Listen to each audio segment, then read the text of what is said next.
Well, this is David Lane. I just wanted to take a moment to focus on something that really happened recently in my scouting career, as a scoutmaster and a leader. It's not often that this happens, so I want to simply reflect on what took place because you know what, I believe there is a process to everything that we do, and if we take time to notice the process, we can repeat it over and over and over. And usually we repeat processes that don't work, unfortunately, and we don't realize it, but there is a pattern in everything that we do, and if it is unsuccessful, and even if it's unsuccessful, and so it's important to understand that what the good or successful patterns are, or the good processes. We know what they are so that they can help us to have success, and we must also learn from past processes that don't work or that have failed. And we do this by adopting a program that is used in the Boy Scouts. It's called Start, Stop, and Continue. And this is also used in the military, by the way.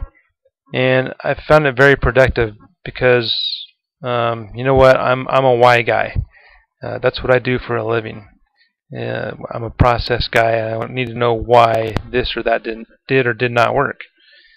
And so I want to break things down and figure out, why did that fail, or the opposite, why did that work?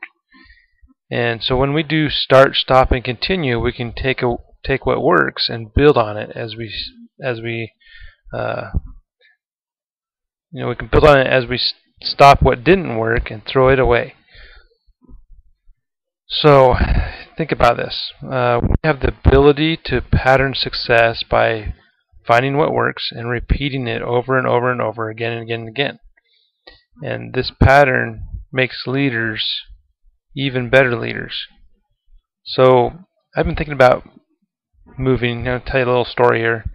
We were thinking about moving into a new home, and my wife and I, we love where we live, but the house just doesn't fit. Doesn't fit us anymore. So we want to move, knowing that we're really going to miss those who have been our neighbors and our friends for the past 6 years, and we're really involved in this neighborhood. I'm the scoutmaster. I have a small group of young men that I've been over, and I get to spend time with and coach and help them advance in their scouting career. And so I've been torn lately because all my boys have moved on into other areas of scouting because of their age. That's because I'm over the 12 and 13-year-olds, and all the boys have turned 14 or older, and so I don't have these young men to lead anymore. Well, a few weeks ago, something happened that changed my focus. Instead of being temporarily retired as it was looking, and when I began focusing on my move to a new home, and I didn't have a chance to work with these older boys anymore. The plans changed for me. So yes, I'm still moving, but the here's what happened. The charter organization, which is our church, contacted me, and a couple of the leaders at the church told me about their plan to help get one of the boys to their Eagle rank before he turns 18. Well, he's 17 at this point. And after at first I just couldn't say no, even though in the back of my mind I was really thinking, we've tried this. I'm not sure if it's going to work, and because in the past it didn't work. But I couldn't say no because you know what? I've been praying for some help for these boys, and it's taken a few years of long hours of prayer. But guess what? The help and the answers to my prayer came, and bam, here it is. So I couldn't say no, even though at the time I had my doubts.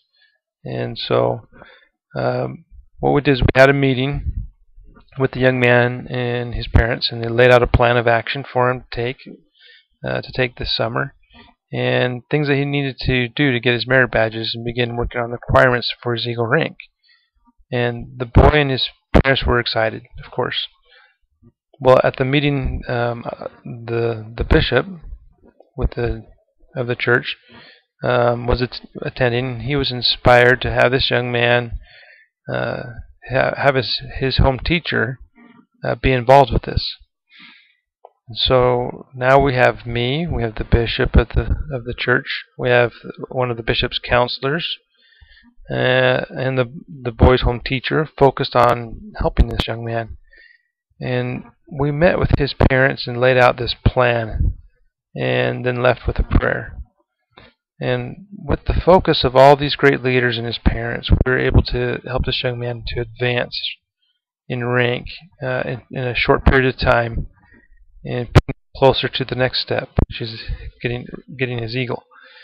A few weeks ago, this wasn't even in view because of because of a little focus, we were able to help this young man achieve what he wanted and what we all wanted. Each of us leaders played a little part, and thanks to that great young man and his desire to achieve his advancement, we were able to have success and are on track to moving him closer to the goal of eagle. And it's amazing what can happen when a few people care so much about a young man, and in making sure we gave him every opportunity to succeed at this. So, got to ask a question, and that's why. Why did this work? And how come we failed in the past but succeeded this time? And so what was different? What had changed? Well, we began with a desire that I think was inspired in each of us leaders years ago, and inspired to do something greater to help young men to become the best that they can. Next, we had formed a plan. We created a plan. We looked at where the boy was and where we needed him to be before he turned 18 years old, which is only 9 months away, by the way. And then we broke up the requirements needed and came up with a timeline or deadlines to accomplish each of the requirements. And then next, we laid out the plan to the boy and to his parents. And we assigned tasks to the boy, and we assigned tasks to each of his leaders. And I mean, these weren't just one or two tasks for each of us. I mean, there were steps that we as leaders had to take to help this move along. And it didn't happen because of just one of us doing all the work. It took all of us doing our part. And even that didn't make it all happen. We had to do our part, but it happened because we as leaders were being held accountable. There was a lot of follow-up phone calls and follow-up emails and follow-up texts to make sure that we were all on task through each step. And I think that is the secret. That's called constant communication. And whenever you plan something, this always happens. Nothing seems to go exactly according to plan. But you know what? Because we communicated and followed up on each task, we were able to steer around the obstacles that got in the way. And when there was a roadblock, for me, I discussed it with the other leaders, and always one of them said, "Well, how about this?" They had a new idea, a new thought, something we hadn't thought of, and we were able to continue forward because of that.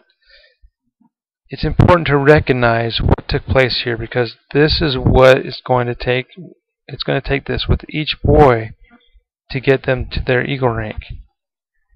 Persistent communication between adults with a common goal, holding people accountable, with a focus on the end goal, will get things done. So we need to seek inspiration, create a plan with action steps, present the plan, make assignments, and have constant, persistent communication and follow-up. These, I believe, are the keys to success, and will get these boys to advance in their eagle